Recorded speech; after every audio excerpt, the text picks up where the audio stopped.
Hello and welcome once again to another Ghettofabulous Kings of War. Today we're going to talk about the Lady of the Lake 2019 tournament. 5 games, 2,200 points. The end of August there in Proctor, Minnesota, which I'm sure all of you are very familiar with. But for those who are not, it's up by Duluth, up towards the north. Something interesting is 2,200 points, but you also get a free Knight Champion in your list. They all have the same base stats. Speed 8, so he's mounted, hitting on 3, 6 attacks, defense 5, 14, 16 nerve, so a standard, pretty good character. And then, depending on which alignment your faction is, your character gets some special abilities. As I was playing goblins, and I am evil, I got the evil Shadow Knight. With Bane Chance, very inspiring, and they count as like a natural part of your list. Of course, they inspire everything, which is great. Vicious, Life Leech 2, Crushing 1, and Thunderous 2. So he hits pretty hard on the charge. And if he's killed, your opponent he counts as if he was a unit that costs 200 points. So that may affect some scenarios. And then he's also, interestingly, allowed 15 points of free war gear. So it didn't count against your 2,200 points. You can give him 15 points of war gear, and items you gave him could be duplicated in the main list. So, kind of neat that you can customize him a bit.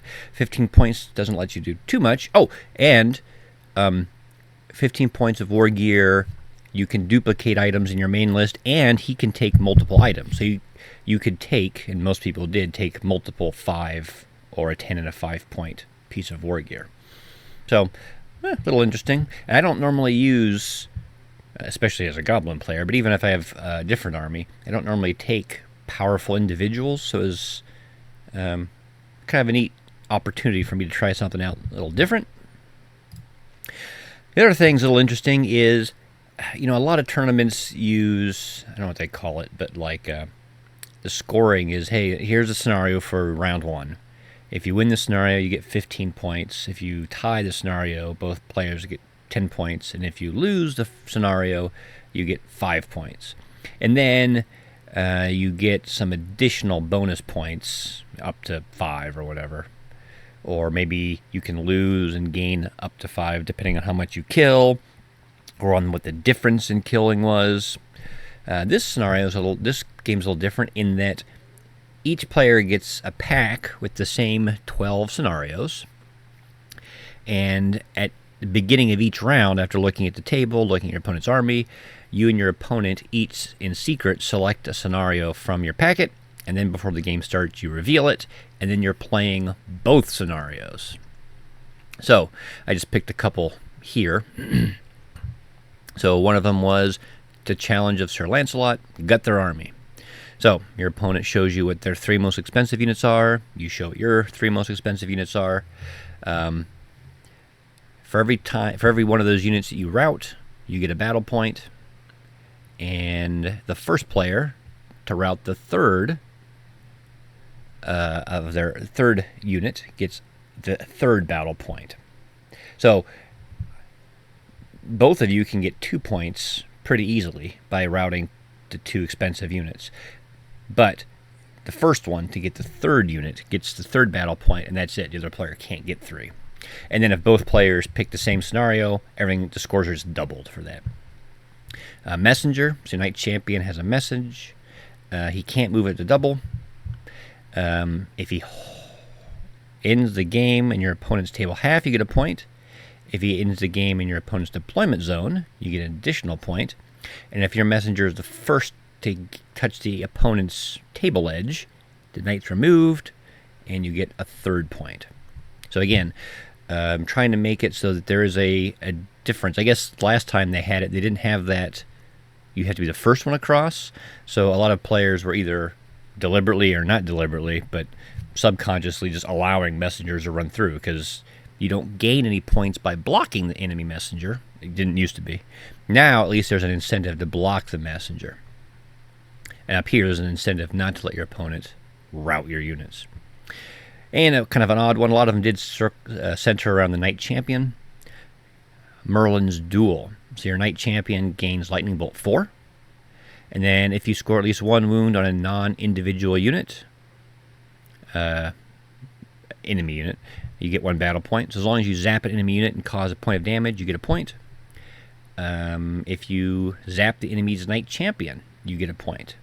And then if your knight champion with his lightning bolt scores more wounds than the opponent's, you get the last point. So again, pretty easy in some ways to get the first 2 points, and then the third point is a differentiating one. And then every scenario, every round had these basic points. Doesn't matter how many points your opponent kills. It's not the difference between your kills and theirs. It's just how much stuff of the enemies did you kill. If you kill up to 900 points, you get 1 point. If you kill this much, you get 2 points. And if you kill over 1,800 points, you get 3 points. And then every piece of terrain on the table was worth a certain amount of points. You know, like a building might be worth 3, and a hill and a forest worth 2, and a water feature is worth 1, and then each table had like 1 large piece of terrain that might be worth 4. And then whoever at the end of the game controlled more terrain got 1 point. So, a lot of different scoring things. None of them are very, each one 3 for the scenario you pick, 3 for the scenario your opponent picks, up to 3 for killing the opponent, and then 1 for terrain, so a total of 10 points max per round. Lots of little things to consider as the game goes on. My army, goblins. I've been trying to put together a very fast mobile list. My models are not painted, which is a common problem. So I took a bunch of models I did have painted. 3 hordes of trolls, 1 with fury, 1 with headstrong, 1 with the mates of crushing. I could have given him the staying stone, but my problem with trolls, a lot of people seem to like them. They're okay. They just don't hit very hard. And I think it was at Shiloh Slaughter I had a similar list with trolls, but I had 3 wizards and they had drain life, and that just a couple points here and there in melee really helped them, and the healing helped them a lot. I didn't want to bring a bunch of wizards because I'm trying to maximize winning scenarios, which is why you don't see any war machines, no war trombones or rock throwers or anything. Trying to maximize scoring units so I can win scenarios. So instead, and the problem with drain life, so I'm going to bring a bunch of wizards and drain life. It's hard to get my wizards close enough where they could get line of sight to the target because the trolls are height 2. So in this army, I tried to pick a lot of either brutal to assist or Bane Chant to just bump up and get a couple points of damage. So we'll see how that works. But that was the thought process. Here's the core. They're pretty tough. They hit okay. And with the additions of a lot of brutal and Bane Chant, maybe that'll be enough to up their damage enough to actually kill things, at least quickly enough that they don't get killed. A horde of rabble and 2 regiments of rabble. The horde probably isn't required, but rabble is great. You can use them as chaff, but they're also tough enough they can take a little bit of a hit and waste your opponent's time. And when there's lots of objectives or tokens you've got to hold or something, it's easy to take a 75-point rabble regiment, give them some token or something, to stick them in the corner. You don't have to worry about them all game. You're not losing a lot out in the fight, but you still are securing objectives.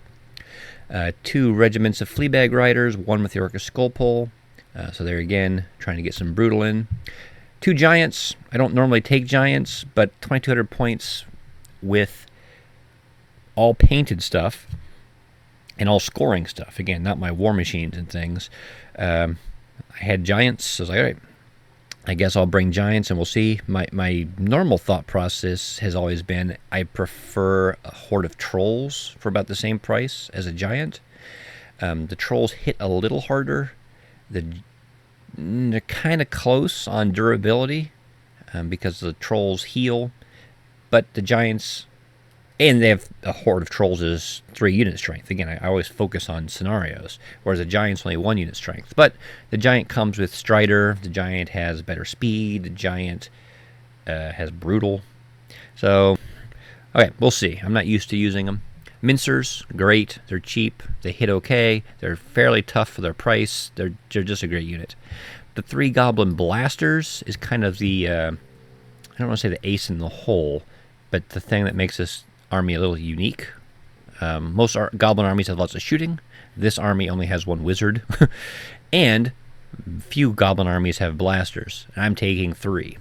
My hope is, and my practice games have shown this, people are not used to fighting blasters, especially 3. They're not really familiar with them. When they read the rules, they kind of get afraid of them. And again, they're only 60, 65 points. So they're super cheap as well. So again, nice chaff. If I want, I can not even commit them to the fight. They can just hide in the corner and hold a piece of terrain.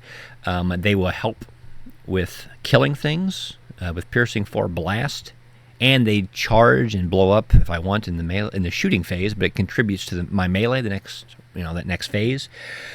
So I don't know, I've got a lot of high hopes for them. My practice games have shown they are a little finicky. They really mess with your deployment, but we'll see. I'm hoping I will confuse my opponents with them. 2 Standard Bearers, 1 with the Healing Charm, 1 with the Loot of Insatiable Darkness, or that's the first of my 3 Bane Chants. I've got a Wizard with Bane Chant and the Inspiring Talisman. So I really have 3 regular sources of inspiration. Then the Champion is very inspiring, and he has a Bane Chant. So I've got 3 Bane Chants, 4 Inspirings, which is good because I might have to split my army. I got a lot of units. And he has the Orcish Skull Pole, the Blade of Slashing, and the Healing Potion. So when you wrap it all up, the Skull Pole Champion has Brutal. The 1 regiment of Fleabag Riders has Brutal. My 3 Mincers have Brutal. And my 2 Goblins have Brutal. So that's, 5, 7 sources of Brutal? Maybe excessive, but I don't know. I wanted to really help out the trolls because, again, I find my army grinding and it's not tough enough to grind. I don't have enough healing, and it doesn't hit hard enough to kill the enemies in the grind. So this is all meant to just kind of a little bit boost up the damage and hopefully win some fights. First up, Game 1 against Abyssal Dwarves. Bad news and good news in a way, but primarily bad news because I don't have a lot of Abyssal Dwarf players in my local scene. So all I know is they're dwarves, they're slow, they're tough. They probably are going to have decimators, so breath weapons, and probably going to have lots of artillery. That's pretty much what I know. Oh, and they have great obsidian golems, just earth golems with crushing too, so they're better. Here's my opponent's army. I don't know why the photo came out kind of foggy looking, but really one of the nicer painted, nicer looking armies. So let's see what we got here. 2 hordes, I think they're called grotesque or something, like large cavalry. 2 rocket launchers. 2 regiments of decimators. I think 2 troops of like mutated dogs. I'm not sure what this large cavalry unit is. Maybe it was chariots? I don't remember. Some large unit again. This is a flamethrower thingy. I think this is a flamethrower thingy as well. Then he's got a knight champion, a couple characters, some kind of other character with the wings. So he flies around. And then, is his name Infernoc, maybe? Some monstrous creature. You can tell I fight them a lot. I might have his list somewhere. Hold on, let me go take a look here. Nope, I remember. He didn't have a list handy. So, he had a handwritten one. He'd left his printed ones at home. So, I do not have a copy of that list. But, I don't know. You guys, I'm sure you guys are familiar with Abyssals. So, you'll know exactly what he had. Every table had this little deployment scenario thing here. For the most part, they're identical. You can see there's a primary, you have to discuss it, but there's a primary terrain piece, height 6, worth 4 points, then buildings and forests, blah, blah, blah, blah, blah. Pretty standard deployment zone. Well, not pretty. It is the standard deployment zone. However, some of the scenarios had it where your deployment zone, you couldn't deploy within 9 inches of the sides. And instead of deploying 12 inches forward, you could deploy 15 inches forward. So you ended up being a little closer to your opponent. I think the majority of my games were played on those kind of tables, actually. But there you go. And the table. So you can see a very large piece of terrain on the left here, mostly impassable, and then I think we counted the water part as just water. Hill, forest, forest, forest, forest, and there's a couple, maybe forest or water on the left here as well. So the question is, of the scenarios in my pack, which one will I want to pick against the Abyssal Dwarves? I don't know Abyssal Dwarves that well. I don't want to get into a grindy fight because, again, my gut tells me my army does not kill very well. So I'm looking for something where it's a mobility-based thing. I'm hoping his army is fairly slow. Whatever movement things he has, I can kill, and I can win that way. So I pick the Challenge of Sir Percival to send the messenger one from earlier. So my knight is going to try to run up somewhere and just get to the enemy's board edge. And he picked, interestingly, Save the Damsel. So you get a loot token. You can put it on your knight champion, or you can put it on any other unit. At the end of the game, if you have your token, you get a point. At the end of the game, if you have your opponent's token, you get a point. And if you have both, you get the extra battle points. That's the way to differentiate. Although if you have both, your opponent's not going to have one either. But so that's how it goes. And again, if both players choose it, you double the battle points. So let's take a look at deployment. Ugly, ugly. And looking at this, I realize up here is that abyssal unit I couldn't identify with the chopper things. In fact, let's go back to it. These guys, this is his obsidian golems. So that's what it was. These are the two large cavalry units, and then this is the obsidian golem unit. So deployment. In general, I try to start at least deploying kind of in the middle with some cheap stuff like the rabble here. I put a rabble on the far left. This horde of chump rabble over here. Whatever, trying to bait him out and see where he's going to deploy. He deployed heavy over here. So I deployed heavy over here as well, and then once I out-deployed him, I stacked heavy on the left so I could try to run up and deliver my message, which is why he put these guys here in the middle just to kind of cover the middle.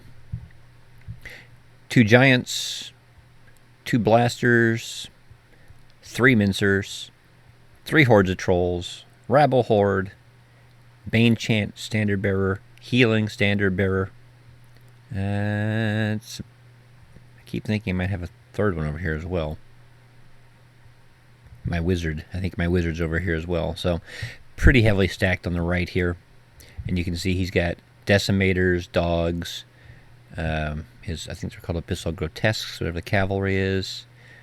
The other group of cavalry, decimators and dogs. Infernoc in the back. His 2 rocket batteries back here. So yes. On the left, he's got a flame cannon thing here, the obsidian golems, and then this is whatever his fairly tough character is with the wings of honey maze. I've got both units of my cavalry, a blaster, my knight champion, and then the rebel here with the little damsel token. And they're just going to try to hang back here, hold terrain, and not get killed by the artillery. And the artillery, the rocket launchers aren't super dangerous, but when you've got like these explodey wagons, and these units aren't very tough, they could be a problem. So you can see my wagons here are deployed behind the forest. On the left side, they're deployed behind the forest in this height 6 piece of terrain. So I got to be a little careful about that. I don't remember who went first. But I figured, I think I must have gone first. It looks like he's moving now. So I moved forward. I was like, there's no reason not to. I just want to fight. It doesn't matter, really, if my stuff dies. I just need to fight up here to keep his messenger, his champion is somewhere in here. Just keep him away from my board edge. And as long as I can do that, I think I can run up on the left and get to his edge first and win. So let's just move up and mix it up a bit. I've got lots of units. It makes it difficult for opponents, I think. I mean, I've never been in their shoes, obviously. I don't know exactly what they're thinking.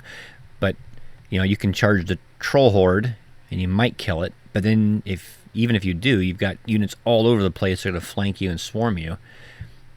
If you could charge, like, the mincer, you'll easily kill it with something tough. But then you've got troll hordes and things hitting you in the flank. So, yeah, I think it's overwhelming to try to decide what to attack sometimes. And on the left, you can see I'm moving up pretty quickly. The fact that he can't move to double, even though he's speed 8, which is pretty fast, but not being able to march does slow things down a bit. Moving on. Yep, this is where it's starting to work. This rabble here, I didn't even charge with him. I just moved him up and pivot, and we'll just try to tie things up.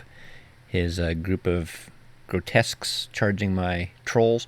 Again, not fighting these guys before. I'm not sure exactly how tough they are. Kind of looking at their stats, though, it's like, ooh, they're kind of mean. You can see his lower abyssals are coming over. Here's his flying character trying to get line of sight on things. I'm shifting over, so I'm behind the hill, trying to block line of sight for certain things. It's going to be... the problem is, I have a lot of units over here, but they're all kind of pathetic, and the area is very narrow, so trying to squeeze through, and him not being able to march, he's kind of slow, so it's going to be a little difficult. On the right, again, I'm just kind of skipping through. The tournament, you can't take pictures of every turn to make a full battle report, but you can see my troll horde is killed, and then these guys countercharged and killed his abyssals. He's charging in with his dogs and his rider here, his champion, which in some ways isn't a bad idea, because you can charge and move kind of fast. And he's hopefully, I assume, thinking, hey, if I can kill this rabble, my champion will suddenly be kind of forward, and maybe he can get out of there. But if he fails, he's got all this stuff over here that can kill him. And he might also be thinking, does it really matter? Am I going to focus on killing his champion? I don't really get a lot for killing him. So again, a lot of these scenarios people didn't focus so much on. I'm so focused on scenarios, and that usually means not only accomplishing my goals, but stopping the enemy, that, yeah, I'm going to kill this guy if I can, even if it doesn't help me. That's just the way I am, I guess. You can see here, other trolls are getting blasted, so I don't think I have any troll hordes anymore. But the giants are alive. They're pretty tough. I got mincers, and I got my blaster still hiding behind the hill, waiting for their opportunity. And I really haven't killed much of his. Just that one unit of grotesques. Large cavalry things. Over here, I charged his leader dude. His leader dude charges back, or maybe the flamethrower hit him. No, the flamethrower walks over to the side. Flame is my champion. So now we're getting stuck, as you can see. One of my knight units, or my cavalry units, I think might be dead at this point. And now it's like, oh crap. If I can't get around, because I can't move within an inch, so I've got to charge this thing next turn. And now I'm going to get bogged down. And this guy's pretty tough, but I don't think he's tough enough to reliably getting hit by some of these guys. And the last thing I want is him to get wavered, and then he's just hit again. And I've got the blaster down here, but he's not good enough to kill anything on his own. I don't want him blowing up and hurting my guy with an individual who can hit pretty hard and just fly around. So on the right, you can see his champion is gone. He got charged by the mincer. I think he may have been charged by one of my giants too. I don't care about these little dogs hitting my rabble, so they probably countercharge as well. But yes, champion's gone, which is great. His little dogs are charging my blaster, which is fine. They're hindered. And I've actually found these blasters, especially if I have healing and inspiring nearby, they can hold up chaff for quite a while with their defense 5. They don't have to countercharge, so the enemy's always hindered attacking them. I've got a charge here, it looks like, on Infernoc, because he's got the damsel. So I'm trying to finish him off as well. Unfortunately, he's pretty tough, and I think he has somebody who can heal him, so that makes it a little more difficult. And you can see his unit of abyssals here is still alive, which is not good because they're going to wreck my giant. On the left, I kill with my champion his flamethrower and I overrun. The problem is overrunning is not straight, it's at an angle, so I end up hitting the board edge, so I lose some of that distance I needed.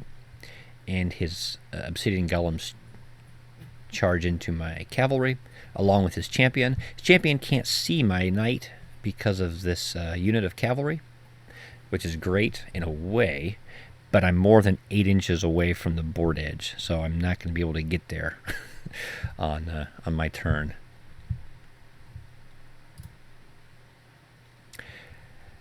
As you can see, these guys killed my one giant, the decimators, and a flank charge from Infernoc into my giant. But he rolls Snake Eyes to break him, which is great. And you had tournament rerolls where you could reroll dice. You could reroll 1 die per game. He had already used that, so I don't remember on what, trying to break something, I think. So this is very handy for me.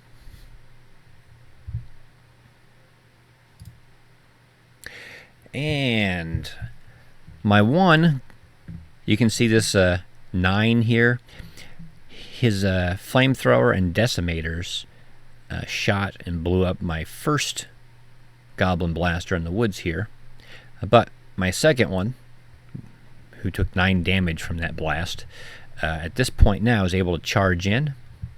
He explodes 6 inches, and he does 7 hits. So he hits everything in this picture except for the flamethrower.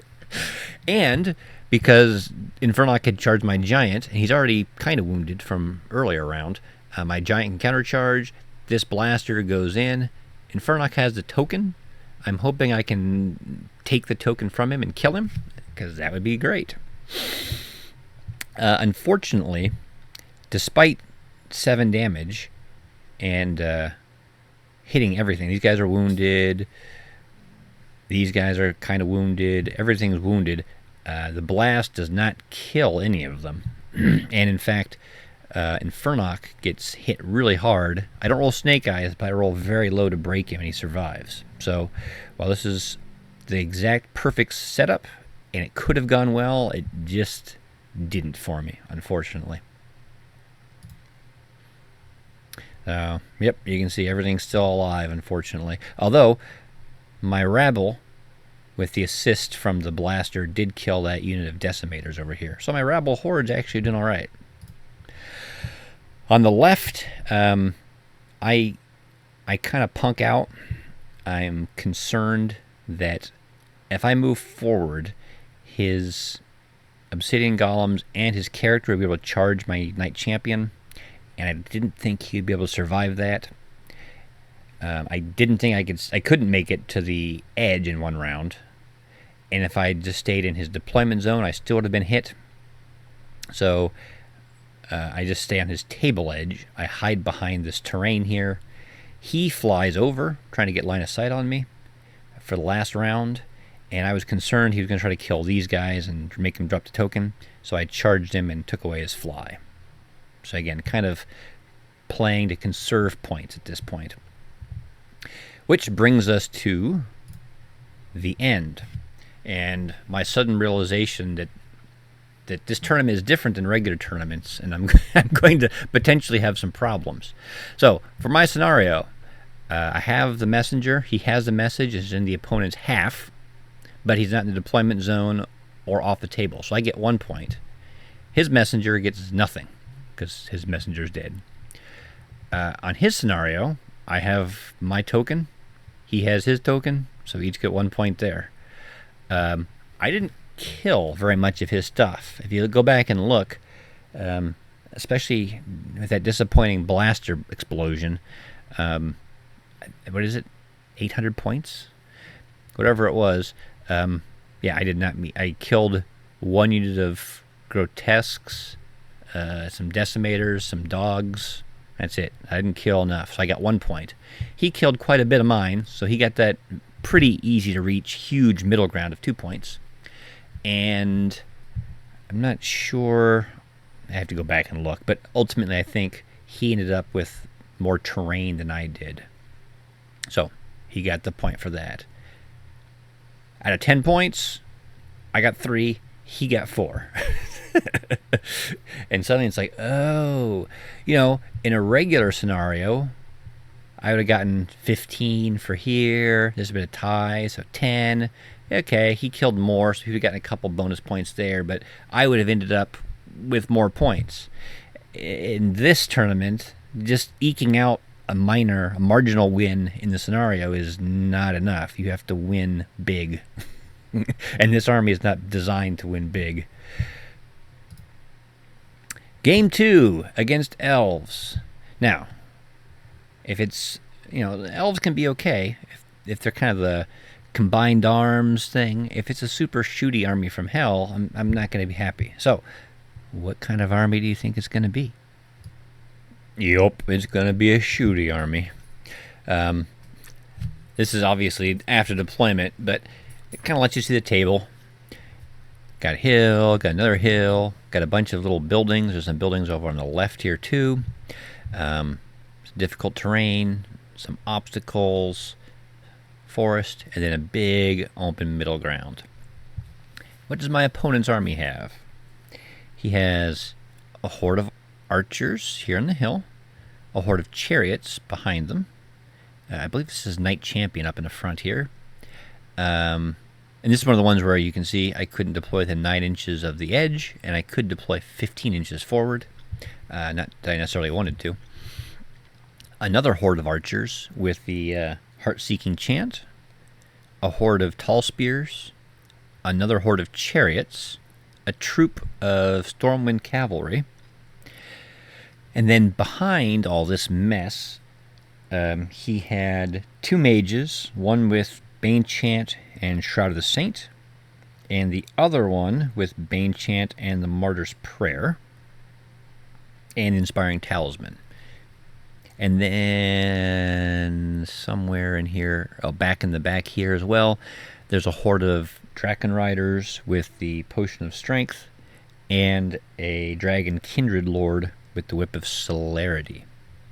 So, couple fast, mobile melee hitters, 2 hordes of chariots, 2 hordes of archers, lots of shooting, couple units here, horde of spears, and a troop of these cavalry to screen, and then his champion in a big open middle of the table.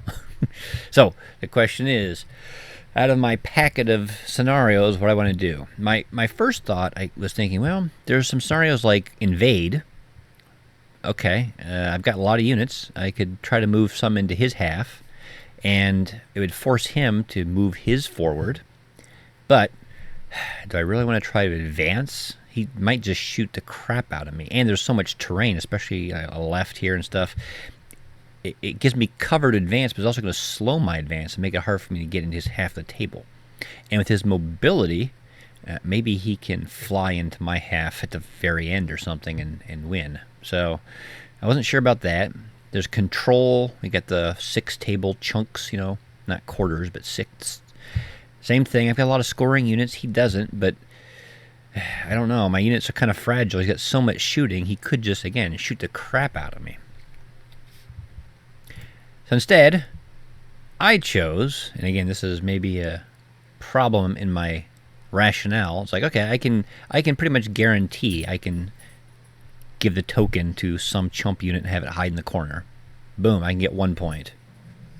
But there's no way I'm going to be able to advance and get his point, so maybe that was not the right decision. And he chose, interestingly, the Merlin's Duel scenario. So our champions both get Lightning Bolt 4, and we're just supposed to zap the crap out of each other. I found that interesting because he's already got a lot of shooting. I assume maybe he thought, I've got goblins and they're weak, so he would have a good chance of scoring wounds on them. But, I mean, the weakest thing I have is defense 4. That's the same thing his guys are. So really, in some ways, it's kind of an equal fight. So I was, in many ways, happy with this one, because I considered it, but I didn't want to burn that. This is, in my mind, in some ways, a clutch scenario for me. There are certain armies like Ratkin, maybe, where I have slaves, and I've got Lightning Vicious, where I could really rack up points. So I was happy with this scenario. I was not happy with this one, but I didn't think I had a lot of good choices. So you can see, I stacked heavy on the right, because I saw him stacking a lot of archers here on the left. Archer Horde +1, piercing, Archer Horde, chariots, whatever. I'll throw a couple junk units over here. Mincer, Rabble, Horde of Trolls. There's lots of cover, so you can spend all the time you want shooting at these guys that don't really matter for much. And on the right, I'll advance forward. Hopefully I can kill this cavalry, this chariot horde, and his flyers. They're going to have to come out at some point. If they want to come way over here to the left, that's fine. Then they'll be out of the game. If he wants to actually have them involved, he has to fly into the middle and try to work around to the right, my right. And I've got so many units. Hopefully I can kill his Dragon Lord and his Draken Riders, and that might get me enough points to bump me up into the middle.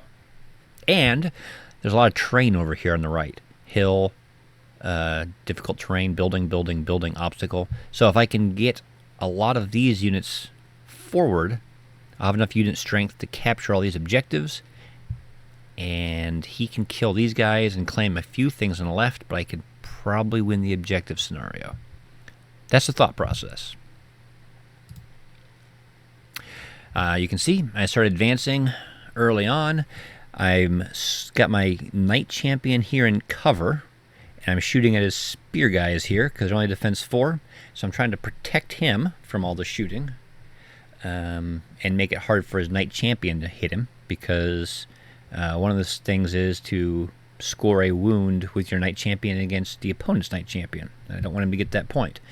Again, in many ways it doesn't matter, because he just gets the point or doesn't. But I don't know. Denying points is just in my blood, I guess. So we're moving forward.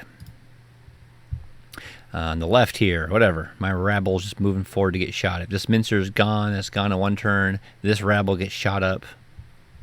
Whatever. They're just taking all this fire, and if he wants to shoot all that stuff to get 75 points or an 80-point Mincer, that's fine by me.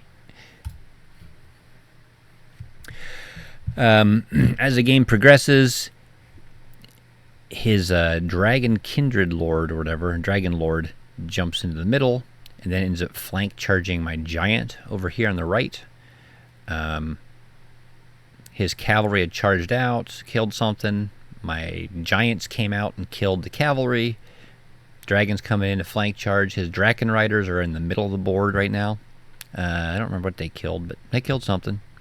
They're pretty much going to kill everything they touch. You can see this horde of trolls. I'm not sure why I gave it to the trolls and not a rabble, but just in case I didn't want them to get one-shotted by a flying unit. So the trolls have the damsel back here just hiding. Here's the Draken Riders in the middle. I've sent up my regiment of cavalry. I'm not exactly sure why, but they ran forward at one point just to get in the fight. I think they attacked something. I don't remember what it was.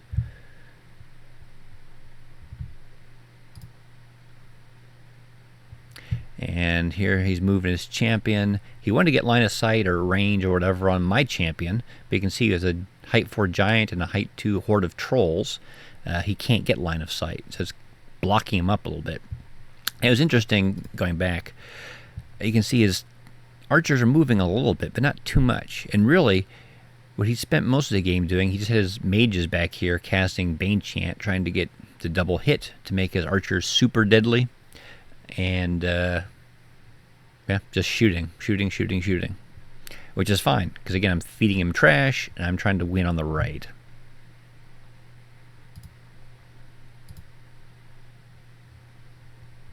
You can see my giant charged into his dragon. My mincer here charged into the dragon. He hurt my giant, but didn't kill him, so we killed him. We killed his cavalry. I believe, looking at it, my trolls had been here. I think the trolls and maybe my blaster ended up moving in and blowing up, killing the Draken Riders.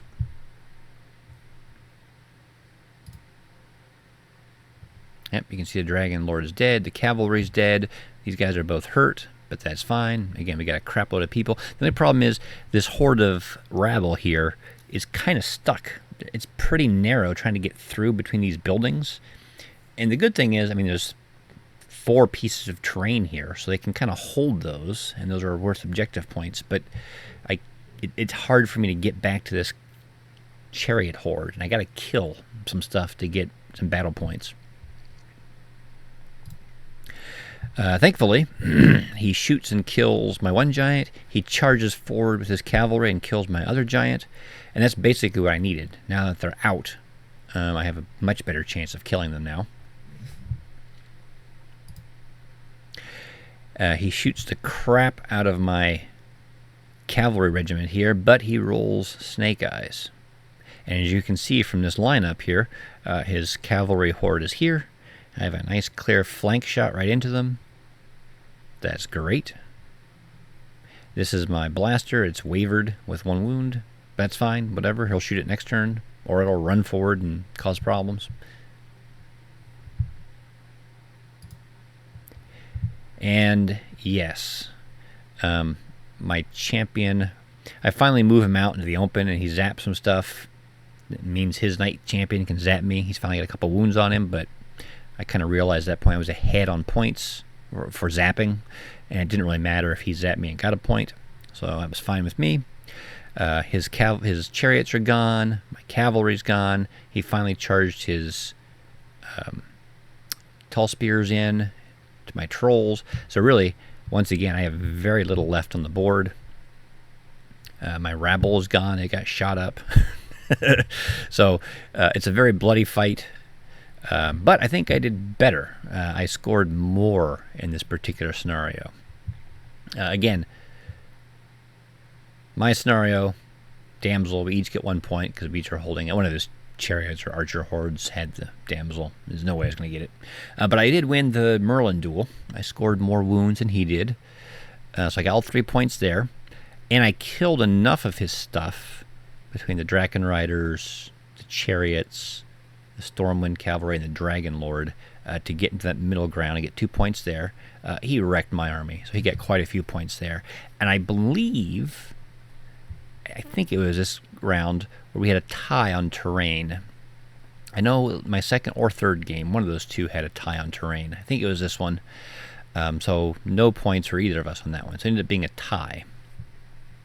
I guess I'm happy. I mean, I doubled my score from the previous round. So I played a little smarter in a way, did better. My army still got wrecked, but again, I either tied or won my scenarios. So better, I guess. That brings us to game 3 versus Undead. Undead. You know, basically I don't want to say I hate every army, but most armies I hate for some reason or another. Undead always bugs me because when I look at the army, a lot of times, like, well, that's not so much. They don't look so bad. But with all the surge and stuff, they get weird synergies, and you kind of glance at first, like, oh, I think I can beat these guys in a straight-up fight, and then they surprise you. Or at least they surprise me every time. Battlefield. 1 word. Or 2 words. It's the field on which battle will take place. Anyway, another huge piece of terrain in the middle here. Well, kind of offset, but I mean, you can see, mostly in the middle. Hill, a couple forests, water feature, and this thing, rocks. Looking at his army. To try to refresh my memory here. So this giant dragon thing is actually a horde of revenants. These dudes over here is a horde of zombies, I believe. He's got 2 regiments of Soul Reaver cavalry. I think there's a horde of whites. 2 troops of revenant cavalry. I believe this guy's name's Apophis. A legion of zombies. A regiment of Soul Reaver infantry. His champion. And then he must have a couple liches or necromancers. A couple individual characters to support. And that's it. So I have faced undead a little bit more, so I'm slightly more familiar with them. Oops. So thought again is, what scenario am I going to pick against these guys? With the cavalry and some other stuff, he's got a little more speed, and with Surge he can be kind of sneaky with speed. So I'm not going to try to outspeed him and get around. Unit strength is okay, but it's not incredible compared to mine. So I'm thinking something movement objective based. So I ended up picking the Challenge of Sir Gawain. The field is mine, so basically it's control. You get 1 battle point for winning. 1 battle point if you have 2 more zones than your opponent. I should say 2 or more zones than your opponent, and 1 battle point if you control the center square on the opponent's half. And he picks Save the Damsel. Kind of interesting how this one is so frequent. The messenger is pretty common too. So I think this is going to end up being 1 point for each of us pretty easily. Again, especially for me, I think I'll have an easy time hiding some guy away from his people. He doesn't have any flying or anything. I'll have a better chance of getting his, but not a great chance, just because my guys aren't flying either. But I have cheap units I can afford to hold a token and not participate. Going back and looking at his army, as he gives it one of these Revenant cavalry units, most of the stuff he has is kind of important. So, deployment. Right half of the field. Majority of both armies deploy on the right because it's the bigger half. Revenant Cav, Soul Reaver Infantry, Revenant Infantry Horde, Zombie Legion, Apophis, and I've got Mincer, Trolls. I got all sorts of crap over here. This regiment of rabble has the token, the damsel, but they're just going to first turn pivot left and move off to the left and hide in the corner and I'm going to try to focus on keeping this large piece of terrain here. I want this objective. So they're going to pivot and move left. You can see he's got his second legion of, or his second horde, his horde of zombies is back here behind the building. And then he's got his second unit of Revenant, or Soul Reaver cavalry here. So my thought is, there's a lot of terrain over here. Cavalry will move up. Troll Horde will move up. Champion will probably stay on the left. He may go to the right, but he can kind of flex as needed. And if he wants to bring his Soul Reaver cavalry in, that's great. I'll be happy for him to charge me, or I'll charge him with this thing and blow him up. This would be a perfect target for a piercing for 2d6 explosion. As the battle progresses, he gets using surge shenanigans, flank charges with a legion of zombies into my rabble horde here in the middle, and his little troop of cavalry revenant guys charge in the front.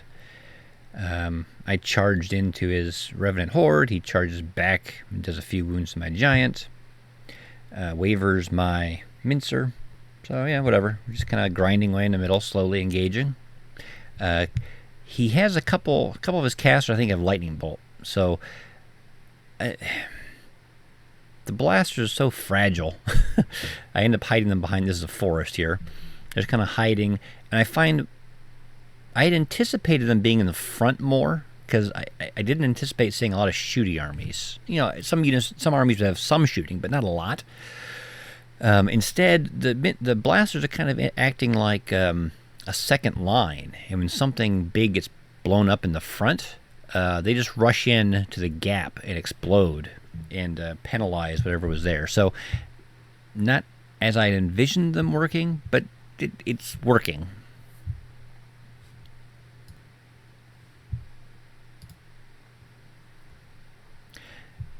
So yep, hitting away. My stuff's surviving. 7 wounds on these Revenant Cavalry, but they're still alive. It's like dash 14, which is pretty good for a troop. So I think my little rabble regiments at 12-14 defense 4 are good, but these guys are very nice for just kind of holding stuff up. And this just gets ugly over here. Again, these guys are wounded, but they're surviving. I multi-charge into his Revenant Horde, both giants and the trolls. I don't kill him. He charges my stuff. These Soul Reaver guys are starting to get in, and they're incredibly nasty. Nothing in my army is going to be able to hold up to them, so I got to kill them quickly or just start sacrificing to stall them. Yep, they don't die when I charge them with all this stuff. And then he countercharges, trying to kill my stuff, but my stuff's pretty resilient as well against at least this stuff. The giants are pretty tough. These guys aren't even in the flank, going through terrain and stuff. They're not that tough. My rabble here, you can see, has turned to the left because I countercharged his zombie legion because I survived. And between the rabble, a flank charge from my cavalry, and a rear charge from my mincer. Should be good, but it's not. I think the zombie legion survived that mega combo charge, although they are very damaged. And this is, I mean, both of these really is kind of, I think, what my army's strength is. Just a lot of attacks and lots of opportunities for multi-charges. But even here, just not enough attacks.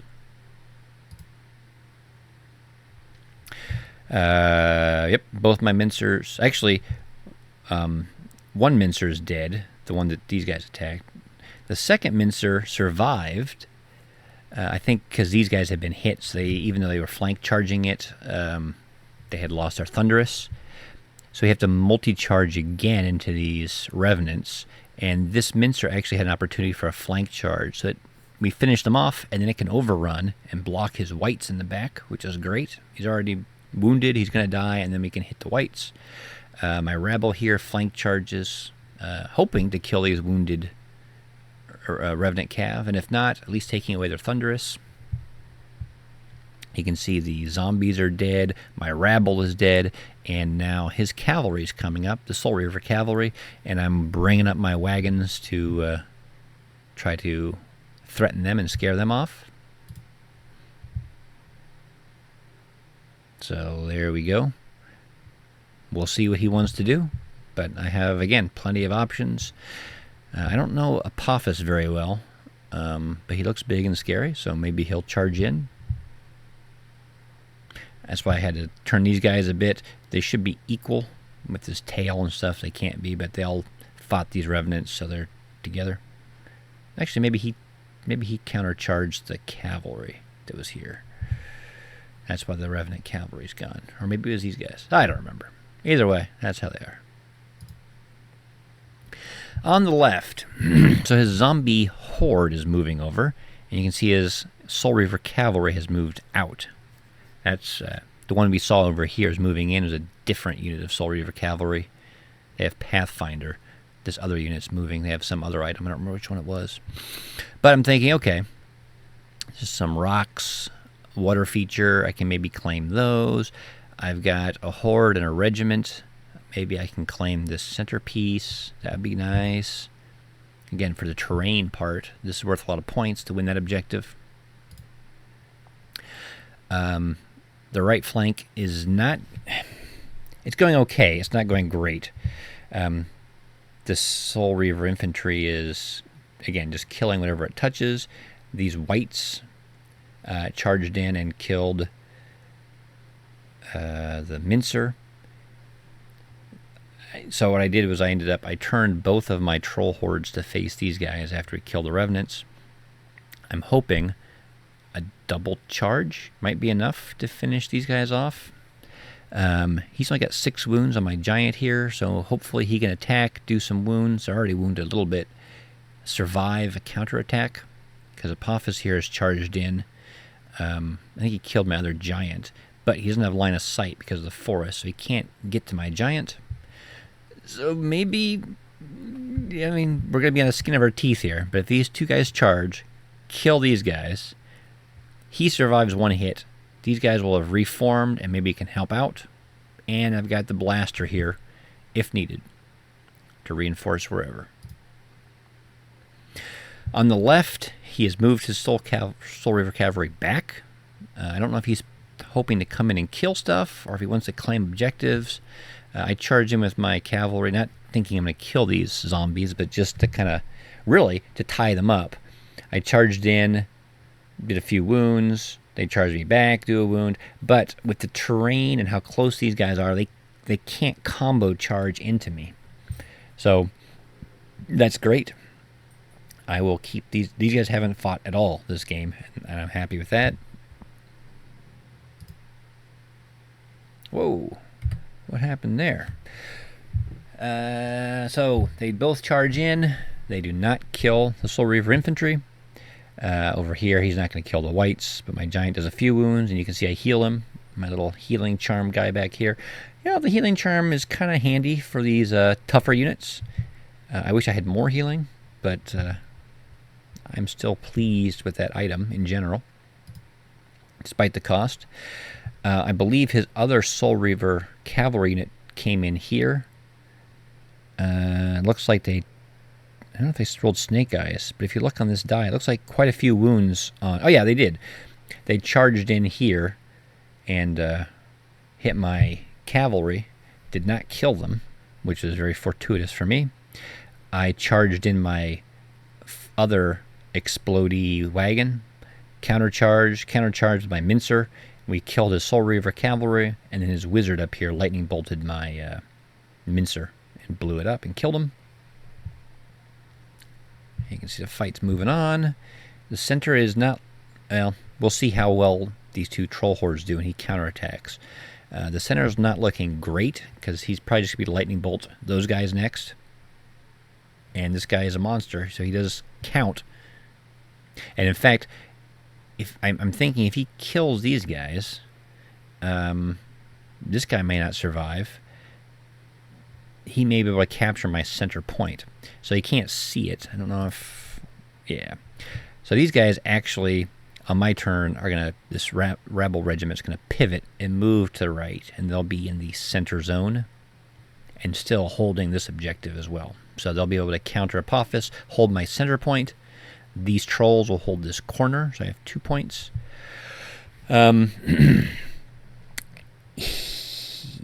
This... Well, and you'll see.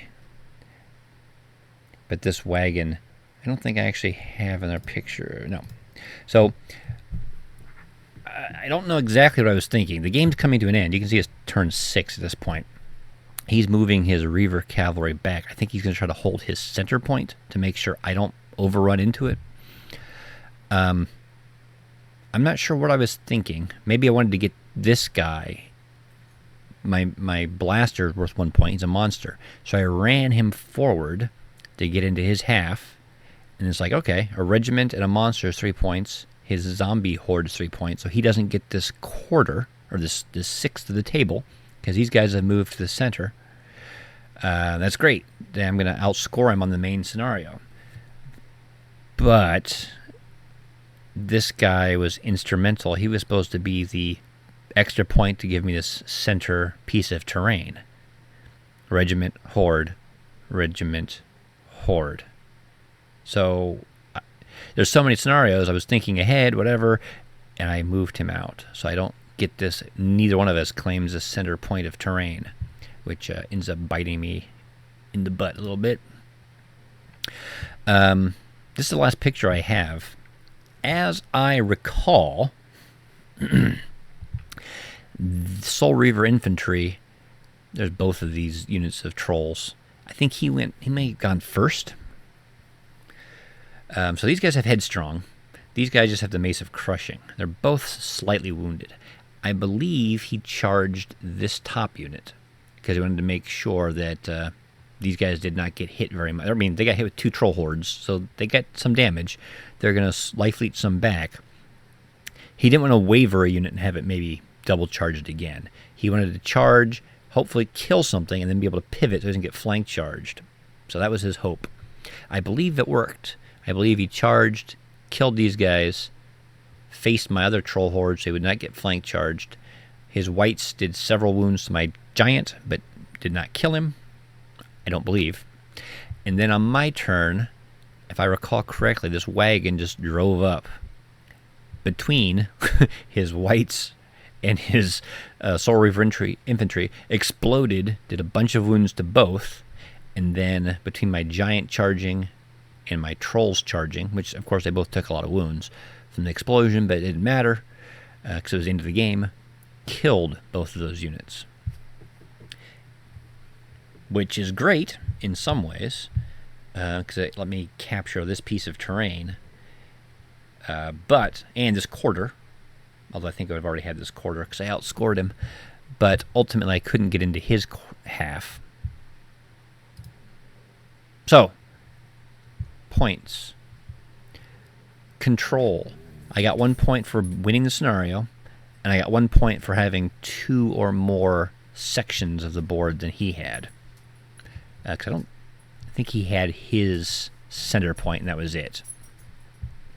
So he got nothing. Is that right? He got nothing? Yeah, because he didn't win the scenario, he didn't get 2 or more than I did, and he didn't get my center point. His scenario, I held my damsel, he held his damsel. Kill points, we both did enough to get the middle group of kill points. I believe he won the terrain piece. This one may have also been the tie, I'm not quite sure, but I think he probably won this one. So, 6-4. Again, not a resounding victory. I mean, 6 out of 10 points is okay. Again, scenario-wise, win, draw. So, meh. I'm not sure. Not sure if I did it right or wrong, but yes, after playing these scenarios, it's like, oh, this tournament's very different, and you have to come in with a different mentality. So, for simplicity's sake, this is day 1. Second day of the tournament was games 4 and 5, so I will break contact here. We'll end for now, and I'll have part 2 out and wrap up with the last 2 games and my lessons learned overall. Although I've already hit on some of them. But I guess at least after the first game, I did improve my scores. I don't know if that meant because fighting, with only winning 3 points, was I fighting lesser opponents, opponents that didn't do as well, or was I just figuring out the scenarios in the tournaments a little better? Tournament scoring, I'm not sure. But either way, I'm doing better at least. And we'll see how it goes.